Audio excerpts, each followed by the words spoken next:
बलियं पडमीय शिरसा विशुद्धभावेन तिथियरम्भावेमिहु अपविशो हि कारणठमिय। तिथियर भावना ग्रंथ में 16 कारण भावनाओं का वर्णन करते हुए आज अरहंत भक्ति भावना पढ़ते हैं।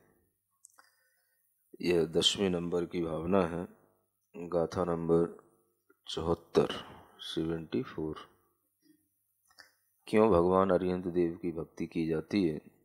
अरिहंत भगवान की भक्ति से किस तरह से हमें तीर्थंकर प्रकृति के पुण्य का बंध होता है या किसी भी तरह के और भी शुभ कर्मों का बंध होता है, ये सब इस भक्ति की भावना के अंतर्गत कहा जाएगा। जे के विसिद्धिम गदा जे के सिद्धा भवियं भवे सन्ति ते अरिहन्ताणं भक्तिं किच्चातं मातुमं कुज्जा।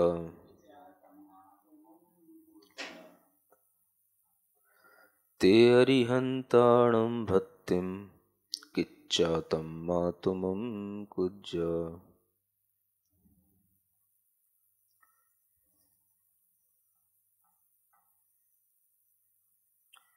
इसको पढ़ने के लिए जे के विसिद्धिम गदा जे के सिद्धा भवियं भवे सन्ति,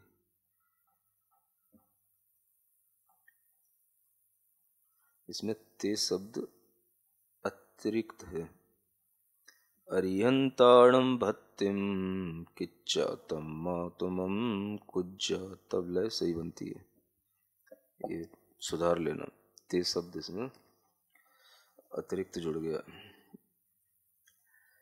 कहते हैं कि जो कोई भी सिद्धि को प्राप्त हुए और जो कोई भी भविष्य में, भवियम माने भविष्य में, भविष्यंति माने होंगे, सिद्ध होंगे, जो कोई भी जीव सिद्धि को प्राप्त किए हैं यानी अपनी आत्मा को सिद्ध किए हैं, सिद्ध भगवान बने हैं, या जो भी आगे सिद्ध भगवंत बनेंगे, वे सभी अरिहंतों की भक्ति को करके ही बनते हैं।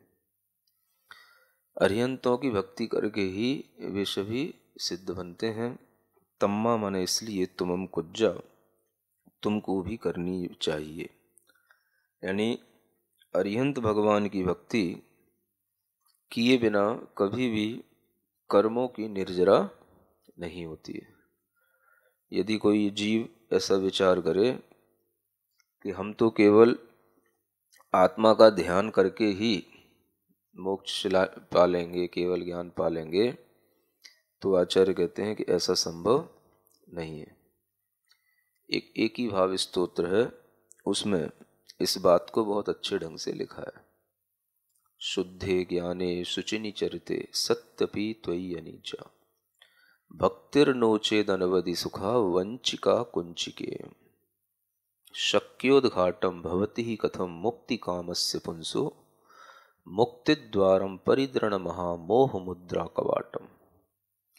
उसमें आचार्यवादीराज लिखते हैं कि हम भले ही शुद्ध ज्ञान के धारी हों, शुद्ध ज्ञान में प्रवृत्ति कर लें, हमारा चारित्र भले ही कितना ही शुद्ध हो, शुद्धे ज्ञाने शुचिनि चरिते सत्यपि, ऐसा होने पर भी जब तक हे भगवान आप में त्वयि अनीचा भक्तिर्नोचेत, जब तक आप में उत्कृष्ट रूप से भक्ति नहीं की जाएगी, तब तक मुक्ति के द्वार पर जो मोह की मुद्रा से अंकित कपाट लगा हुआ है, दरवाजा लगा हुआ है, वो दरवाजा खुल नहीं सकता है।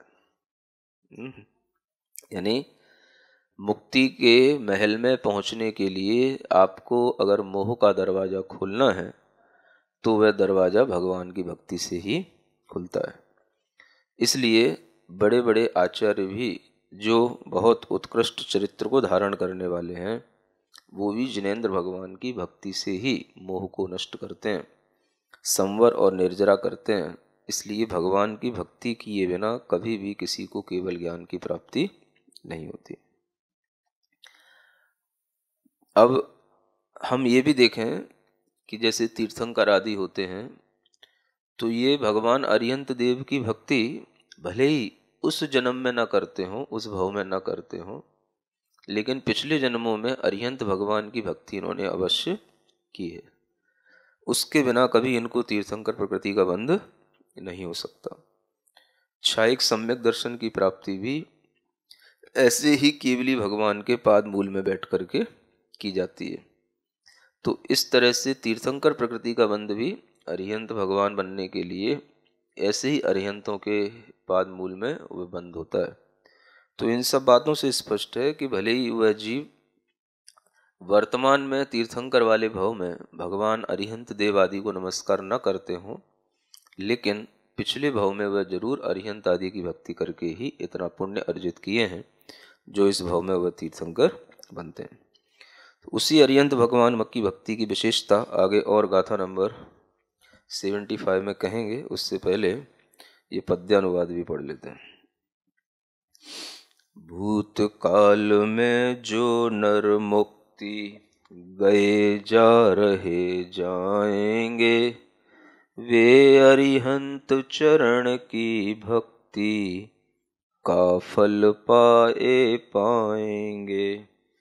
जिनकी भक्ति करते करते परिणति सम्यक हो जाती, ऐसी अरहद भक्ति करने क्यों तब मति ना लग जाती, क्यों तब मति ना लग जाती। अरिहंत भक्ति की विशेषता आगे की गाथा 75 में पढ़ते हैं। अरिहंताणं भक्ति मोह विष विनाशिनी अमोक्ष करी, ये सौख करी मुच्छा काम मदालस, दूरगा पुण्यम समासवदी। क्या क्या होता है भगवान अरिहंत की भक्ति से, वो इसमें कहा है। अरिहंताणम भक्ति, जो अरिहंत भगवंतों की भक्ति है, वह मोह विष विनाशिनी, वह मोह रूपी विष का विनाश करने वाली है। सौख करी, सुख करने वाली है। मुच्छा माने मूर्छा, काम माने काम वासना, मद आलस्य, इन सब को दूर करने वाली है। और पुण्यम समासवदी, यानी पुण्य का आश्रव करने वाली है। ये अरिहंत भगवान की भक्ति की विशेषताएं हैं। यानी मोक्ष मार्ग पर आगे बढ़ने के लिए मोह का विनाश पहले किया जाता है। मोह का विनाश यानी मोहनी कर्म का विनाश। मोहनी कर्म यानी दर्शन मोहनी कर्म का विनाश। तो दर्शन मोहनी कर्म का अभाव भगवान की भक्ति से ही होता है। उपसम सम्यक दर्शन भी भगवान की भक्ति से होता है। बाद में क्षयोपसम सम्यक दर्शन यदि बना रहता है तो वह भी भगवान की भक्ति के निमित्त से ही बना रहता है। और क्षायिक सम्यक दर्शन भी साक्षात तीर्थंकरों की भक्ति, साक्षात अरिहंतों की भक्ति जब हम उनके पाद मूल में बैठ करके करते हैं, तब क्षायिक सम्यक दर्शन आदि की प्राप्ति होती है। यानी दर्शन मोहनी आदि कर्मों का विनाश किस पर निर्भर हुआ?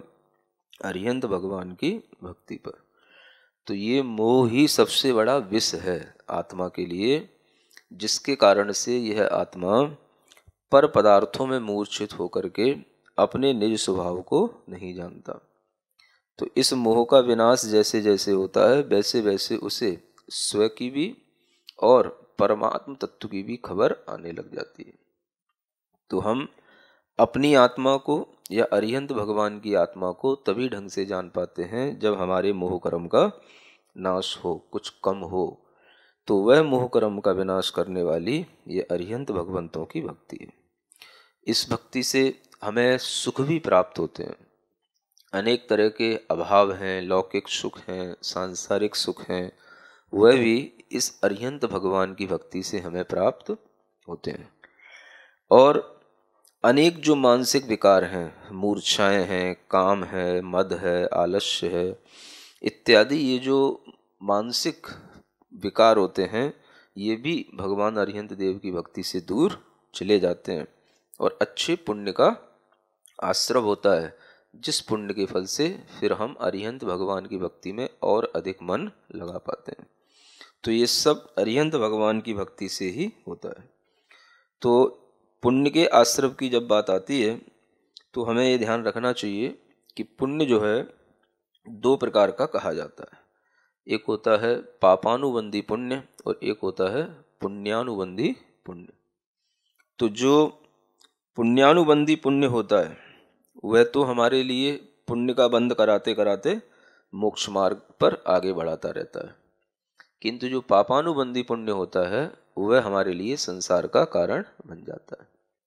तो ऐसा पुण्य जिसके उदय में हम पाप का बंध करें उसे कहेंगे हम पापानुबंधी पुण्य, और जिसके उदय में हम और पुण्य की वृद्धि करें उसे हम कहेंगे पुण्यानुबंधी पुण्य। तो जैसे हमारे पास में कोई अच्छे, है ना, कहना चाहिए वातावरण है और हमें सब तरह से अच्छा घर परिवार बुद्धि आदि मिली है, तो ये सब पुण्य के उदय से मिली है। अब इस पुण्य के उदय को अगर हम पाप के बंध में प्रयोग करें, जैसे मान लो हमारे शरीर में बल है, अब हम उस बल से किसी दूसरे की हिंसा करें तो वह पाप के बंध का कारण होगा, क्योंकि हम उस पुण्य का उदय किसमें कर रहे हैं, दूसरे को पीड़ा देने में, मारने में। तो ये कहलाएगा पापानुबंधी पुण्य। माने पुण्य का उदय तो है, शरीर में बल का उदय तो है, किंतु उस बल से हम दूसरे को मार रहे हैं, दूसरे की हिंसा कर रहे हैं, दूसरे को दबा रहे हैं, दूसरे को हम पीड़ित कर रहे हैं, तो ये पाप का बंध कर रहे हैं। तो इसको बोलते हैं पापानुबंधी पुण्य। और उसी बल से अगर हम किसी दूसरे की रक्षा करें, मरते हुए जीवों को बचाएं, जो किसी आफत में पड़े हैं उन्हें उस आफत से निकालें, किसी की रक्षा करें, तो हम इस तरह के भाव से, दया के भाव से पुण्यानुबंधी पुण्य का बंध करते हैं। माने पुण्य के उदय में हमने अपने बल से दूसरे के लिए उसकी सहायता की, उस पर दया की, उस पर हमने उसकी रक्षा करके अपने धर्म को बढ़ाया, तो इसको बोलते हैं पुण्यानुबंधी पुण्य। तो इसी तरह से यह पुण्य जो होते हैं वो अरिहंत भगवान की भक्ति से आश्रव को प्राप्त होते हैं। तो ये पुण्यानुबंधी जो पुण्य है वह कभी भी संसार का कारण नहीं होता। इसी भाव को वर्धमान स्तोत्र में भी लिखा गया है ना, कि नहीं जानते जैनी पुण्य, कि जो जैनी लोग हैं वह भी पुण्य को समझते नहीं है, इसलिए पुण्य की निंदा करते हैं। तो पुण्य जो निदान से सहित होता है वही हमारे लिए संसार का कारण होता है। और जो पुण्य निदान से रहित है, जो केवल अरिहंत भगवान की निरपेक्ष रूप से भक्ति के माध्यम से अर्जित किया जाता है, वह कभी संसार का कारण नहीं होता है। तो इसी बात को ऐसे स्तोत्रों में लिख करके भी बताया गया है। आगे इसका पद्यानुवाद। मोह महाविष आत्म भीतर पग पग मूर्छित करता है, वह विषनाशक जिनवर भक्ति जिससे आत्म जगता है।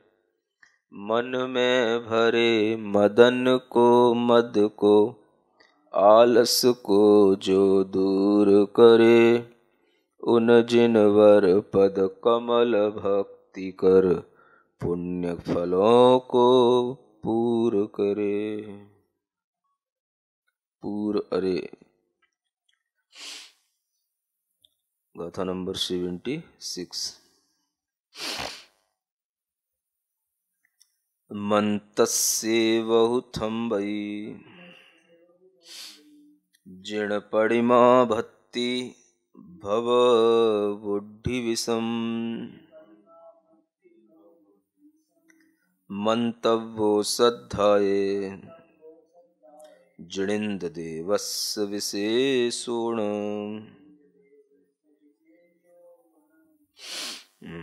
क्या कहते हैं?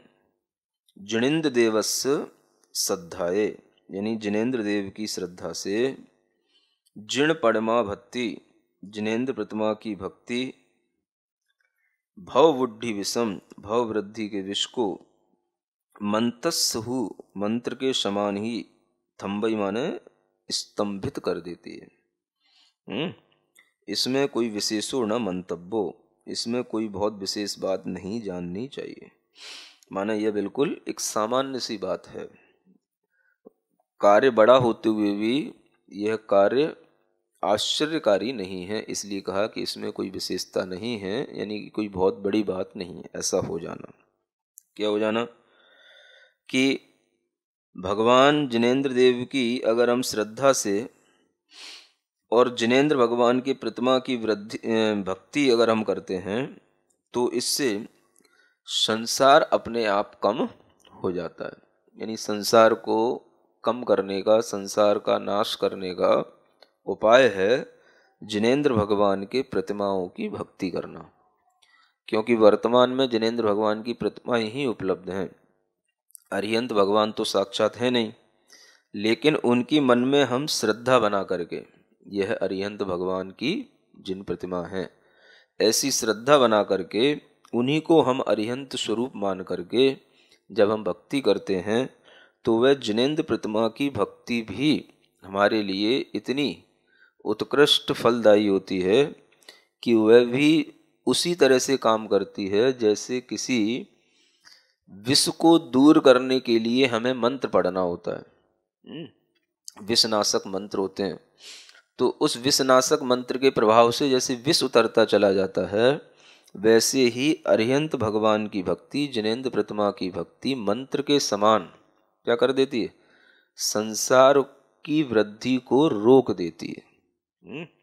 यानी यह जीव संसार में और अनेक निगोध, नरक आदि पर्यायों में भटकने वाले, घूमने वाले ऐसे कर्मों का जो उपार्जन करता, अब वो नहीं कर पाएगा, नहीं करेगा, क्योंकि उसने भगवान की भक्ति करना प्रारंभ कर दी है। तो जिनेंद्र भगवान की भक्ति से कभी भी ऐसी तिर्यंच गति के, जहाँ पर अनंत काल तक रहना पड़ता है, ऐसी निगोद आदि पर्यायों में वह जाता नहीं है। नरक आदि में भी वह हजारों सागरों पर्यंत तक के वह काल को भोगने वाला नहीं होता है। तो इस तरह के वह जो कहना चाहिए हजारों सागर तो नहीं होते, लेकिन हजारों वर्ष, असंख्यात वर्ष के जो काल हैं, उस काल तक भी जो नरक में उसे दुख भोगना पड़ता है वह नहीं भोगता है।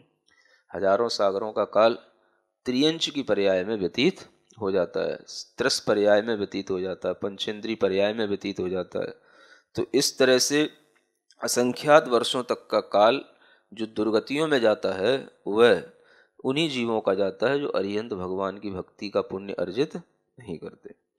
तो एक तरह से भगवान की प्रतिमा की भक्ति भी मंत्र के समान उस विष को रोक देती है, मोह रूपी विष को बिल्कुल स्तंभित कर देती है, माने मोह को बढ़ने नहीं देती है, जिससे कि उसका अनंत संसार वृद्धि को प्राप्त नहीं होता है।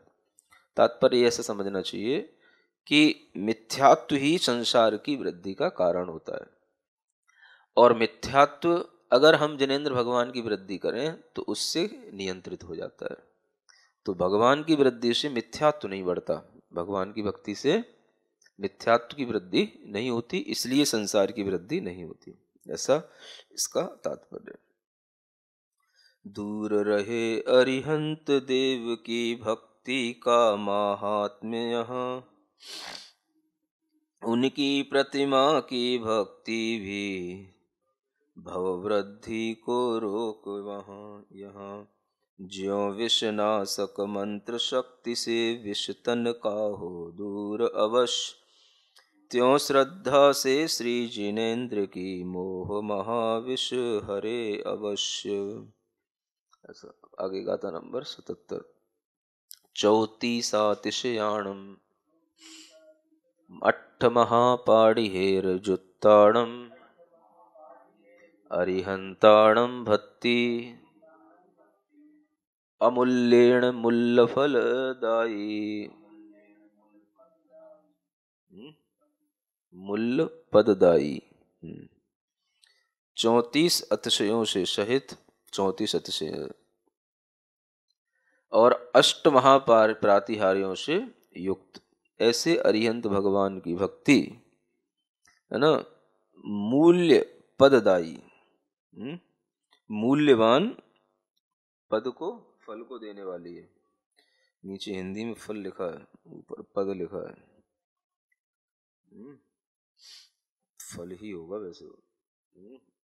मूल्य फल दाई माने मूल्यवान फल को देने वाली है। अमूल्य के मतलब बिना मूल्य के, यानी बिना कीमत के हमें बहुत बड़ा बड़ा फल देने वाली होती है। तो उसको भी ध्यान में रखना। मूल्य फलदायी, फली शब्द होगा वो।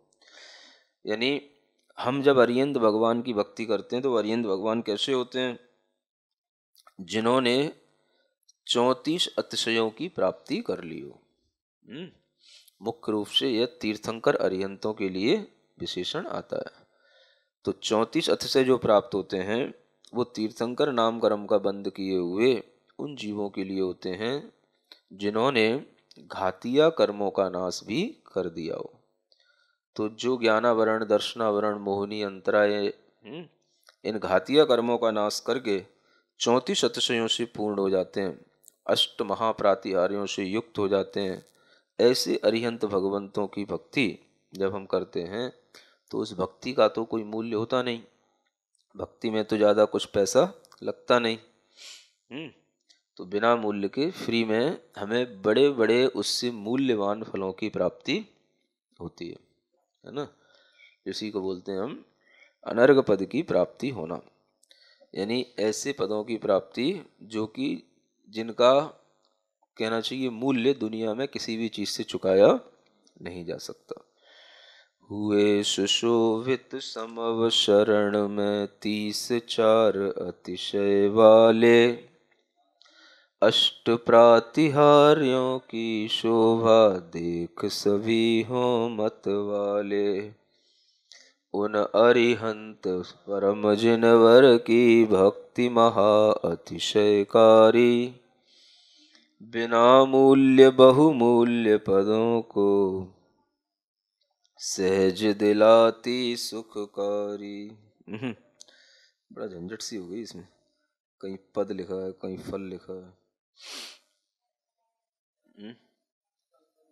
ऊपर भी पद आ गया। अब इसको सुधारने का एक ही तरीका है कि इसके अन्वयार्थ में फल की जगह या तो पद लिखा जाए या फिर यहाँ पर भी बहुमूल्य फलों को, बिना मूल्य बहुमूल्य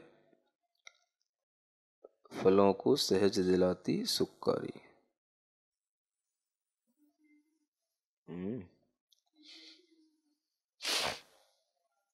इस तरह से यह अरिहंत भगवान की भक्ति का आगे और वर्णन करते हुए गाथा नंबर 78 पढ़ते हैं। जो संयमम खु घेत्य जिणभत्तिम वीणावट्टदे साहु,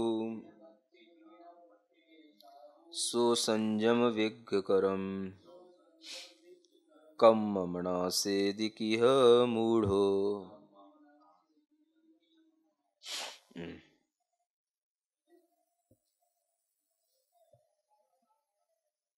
सो संयम विघ्न करो, घाय वो धानियों घाय। जो संयमम को घेती माने जो संयम को ग्रहण करके, साहू माने साधु, जिनेन्द्र भगवान की भक्ति के बिना ही वट्टदे माने रहता है। सो संयम विघ्न करम, वह संयम में विघ्न करने वाले कर्मों का नाश कैसे करेगा? मूढ़, यानी वह मूढ़ संयम में विघ्न करने वाले कर्मों का नाश कैसे कर पाएगा। यहाँ उन लोगों को लक्ष्य करके यह गाथा लिखी गई है कि जो संयमी बन गए, पंच महाव्रतों को धारण कर लिए, मुनि दीक्षा इत्यादि ले लिए, और ऐसा संयम ग्रहण करके भी फिर भगवान की भक्ति नहीं करते हैं, बस अपने केवल जो आचरण है उसी में, उसका पालन में निमग्न रहते हैं, तो वह भगवान की भक्ति के बिना इस तरह का कोई भी संयम भी अगर पालन किया जाता है तो उस संयम के पालन करने में भी अनेक तरह के विघ्न आते हैं। जो हर आत्मा ने पूर्व में चारित्र मोहिनी कर्मों का बंध कर रखा होता है, उसके कारण से उन कर्मों के उदय होने पर उसके चारित्र में अनेक तरह के विघ्न उत्पन्न होते हैं। यानी जो संयम लिया है, दीक्षा ली है, तो दीक्षा लेने के बाद भी उस दीक्षा को बनाए रखने के लिए हमें पुण्य की आवश्यकता होती है। किसी भी तरह का कोई उस दीक्षा को विनाश करने वाला विघ्न न आए, इसके लिए हमें जिनेंद्र भगवान की भक्ति करके ही उस पुण्य से हमें उस संयम की रक्षा करनी होती है। तो जो लोग इस विधि को नहीं जानते हैं या नहीं मानते हैं, वो अपने चारित्र की, अपने संयम की, अपने दीक्षा की रक्षा भी भविष्य में नहीं कर पाते हैं। क्योंकि किसी भी प्रकार के कर्मों का उदय कभी भी आने की संभावना रहती है। तो उस संयम में विघ्न डालने वाले कर्मों का विनाश भगवान की भक्ति से ही होता है। तो उसी बात को जो है, जो पहले पद्य एक ही भाव स्तोत्र का सुनाया था, वही यहाँ पर लिखा हुआ है। और उसमें भी यही बात है कि हम कितना भी शुद्ध आचरण करें, लेकिन जब तक हम भगवान की भक्ति नहीं करते हैं, तब तक वह मुक्ति के द्वार पर लगे हुए कपाट वह हम उद्घाटित नहीं कर सकते। तो इस तरह से यह ध्यान में रखने योग्य बात है कि जो अड़ुव्रती हो चाहे महाव्रती हो, संयम के मार्ग पर जो भी आगे बढ़ते हैं, बढ़ना चाहते हैं, वे कभी भी भगवान की भक्ति के बिना आगे नहीं बढ़ पाते। इसलिए संयम ग्रहण करने से पहले, माने दीक्षा लेने से पहले भी भगवान की भक्ति करनी चाहिए, और दीक्षा लेने के बाद भी भगवान की भक्ति करना चाहिए, है ना। बिना भक्ति किए हुए इस तरह के पुण्य अर्जित नहीं होते जिससे कि हम दीक्षा ग्रहण कर पाए। तो ये सब पुण्य के माध्यम से होता है, और वह पुण्य कहाँ से आता है? जिनेंद्र भगवान की भक्ति से। अब वो भक्ति आप चाहे पूजा के रूप में करें, चाहे विधान के रूप में करें, चाहे भगवान के ध्यान के रूप में करें, चाहे स्तोत्र पढ़ करके करें, है ना, चाहे हिंदी के स्तोत्र पढ़ें, चाहे संस्कृत के स्तोत्र पढ़ें, चाहे आप भगवान का मंत्र जाप आदि करके करें, चाहे अभिषेक करके करें, कैसे भी करें, वह भगवान की भक्ति के निमित्त से ही इस तरह के पुण्य का अर्जन होता है। मैंने दीक्षा धारण कर ली, श्री जिनवर का रूप मिला, रहा प्रयोजन क्या भक्ति से, संयम का उपहार मिला। जो विचारता ऐसा साधु, वह संयम की बाधाएं, कैसे नाश करेगा मूर्ख कर्मों की आबाधाएं। जिण भक्ति ये विना नहीं, सम्मतम वो ही समाहीय, नग्गो कहसो भिक्खु, चदु गई दुखम निवारे।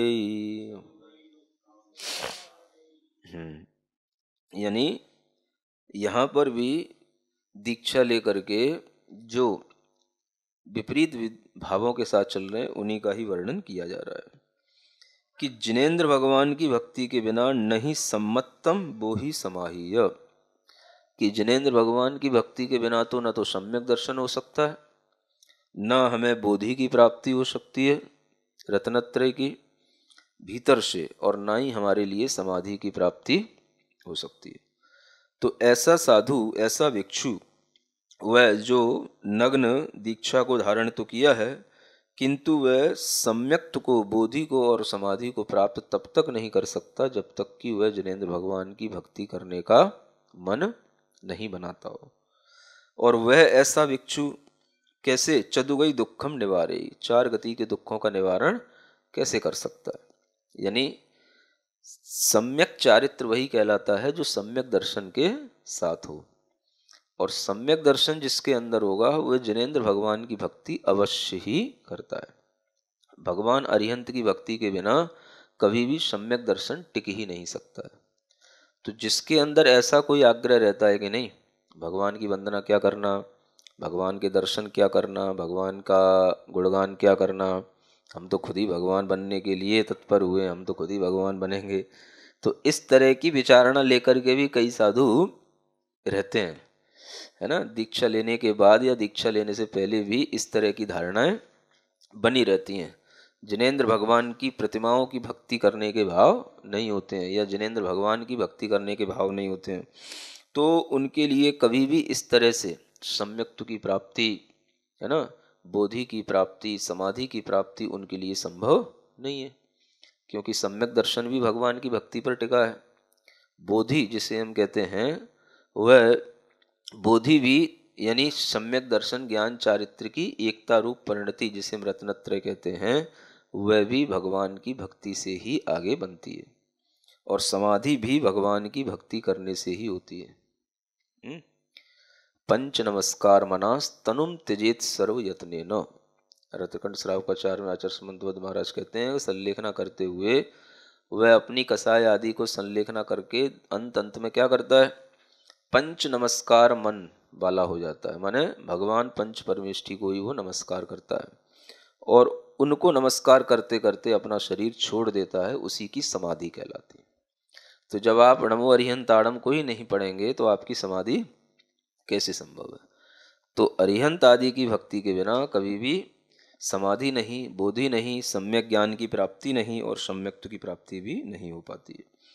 श्री जिनवर की भक्ति बिना तो सम्यक दर्शन नहीं रहे, रत्नत्रय की प्राप्ति नहीं तो कहो समाधि कहाँ रहे।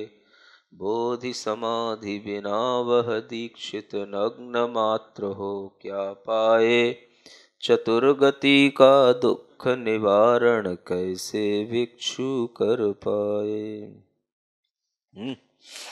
यानी जिनेंद्र भगवान की व्यक्ति से क्या क्या नहीं मिलता, माने सब कुछ प्राप्त होता है। जो कुड़दिशयं भवियो अन्नम विकारयदि जिणभत्तिरुवं जिणभत्तिरुइं जिणभत्तिरुइं सोलहदि लोग कित्तिम किम किम नहु देदि जिणभत्ति। यानी जो कुड़दी स्वयं, जो स्वयं करता है, भवियो माने भव्य जीव, अन्नम भी कार्य यदि, और अन्य जीवों को भी कराता है। क्या कराता है, जिणभत्ति रुइम, यानी जिनेंद्र भगवान की भक्ति में रुचि पैदा कराना, जिनेंद्र भगवान की भक्ति करने में उसे रुचि उत्पन्न कराने का काम जो भव्य जीव स्वयं भी करता है और दूसरों को भी कराता है। सो लहदी लोक कित्तिम, वह लोक में हर तरह की कीर्ति को प्राप्त कर लेता है। किम किम नहु देदि जिण भक्ति, यह जिनेंद्र भगवान की भक्ति हमें क्या क्या नहीं देती है, माने सब कुछ देती है। यानी लोक में यश कीर्ति इत्यादि भी जिनेंद्र भगवान की भक्ति से ही प्राप्त होती है। मेढक का उदाहरण तो सबने सुना ही है कि एक मेढक भी भगवान की भक्ति के लिए जब जाता है, रास्ते में जब वह मरण को प्राप्त हो जाता है, तो वह समो शरण में पहले से ही देव बन करके भगवान की जब भक्ति करता है, तो मेढक तो चलो मर गया, लेकिन आज तक उसका गुणगान बड़े बड़े आचार्य और मनीषी सभी कर रहे हैं। तो उस भक्ति के कारण से ही उसकी इतनी कीर्ति हो गई कि लोग मेढक को आज भी याद रखते हैं। तो ये लोक में कीर्ति भी, यश भी जो है भगवान की भक्ति से ही मिलता है। इसी तरह का यह भगवान की भक्ति का उपसंहार करते हुए अंत में एक उपजाति छंद और है। देहपभेदं करणान सत्यम, अच्छा ये पद्य अनुवाद पढ़ना है। भव्य जीव जो जिन भक्ति में सहज रुचि को रखता है, और अन्य को उसी भक्ति में रुचि करा हर्षाता है, ऐसा पुण्यवान ही प्राणी तीन लोक में कीरत पा, क्या क्या सुफल नहीं देती है भक्तों को जिन देव कृपा।